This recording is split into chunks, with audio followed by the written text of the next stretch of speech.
म्हणजे ते आठवण्याची किंमत मिळेल तुला योग्य ती. असं आहे का? मग आठवतंय ना, सगळं आठवतंय. अहो, फार सिरियस केस होती ती. मला वाटतं डॉक्टर साखरे त्याचे इन्चार्ज होते, हो ना? हा, डॉक्टर साखरे. फार गाजली होती ना ती केस. पण त्यानंतर काय माहित काय झालं, सगळं अचानक शांत झालं आणि डॉक्टर साखरे पण नाही येत आता इकडे. त्यांनी कधीच नोकरी सोडली. माहिती आहे ते मला, पण डॉक्टर साखरेंची काही माहिती, फोन नंबर वगैरे काहीतरी तर असेल ना? नाही मॅडम, आता ते कोणाच्याही संपर्कात नाही. आणि ते आता साधे डॉक्टर राहिले नाहीत. अहो, त्यांनी फार आलिशान हॉस्पिटल उभारलंय. बर, इतका पैसा मिळाला होता त्याला त्या केसमधून की त्याला नोकरी करायची गरजच पडली नसेल. स्वतःचं हॉस्पिटल काढलं. वा. अजून काही सांगू शकतोस तू? काही अशी माहिती जी माझ्या कामाची असेल? अजून काही सांगू शकतो आणि म्हणजे असं कसं ना, नुसतं.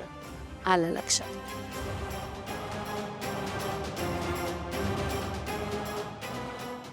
पैसे नको ना मला. म्हणजे याची काय गरज? अहो नकोय?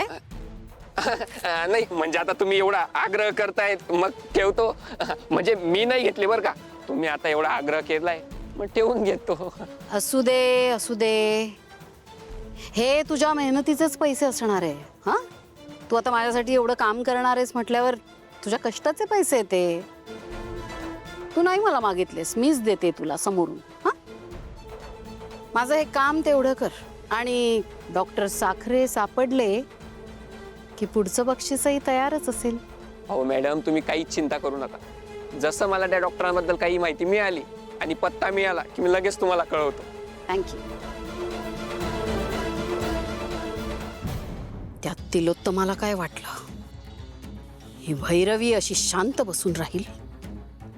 नाही, मी माझ्या अपमानाचा बदला घेतल्याशिवाय शांत बसणार नाहीये.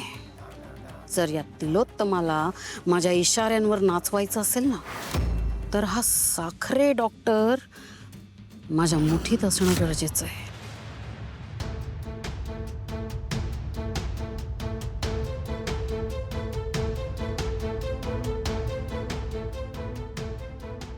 काय होतं हिला? सावली, काय झालं असेल आई?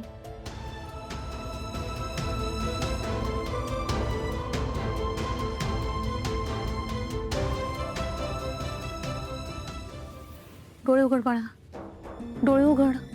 काय होतं हिला? बरं वाटतंय? काही हवंय तुला? हां, पाणी हवंय? काय झालंय मला?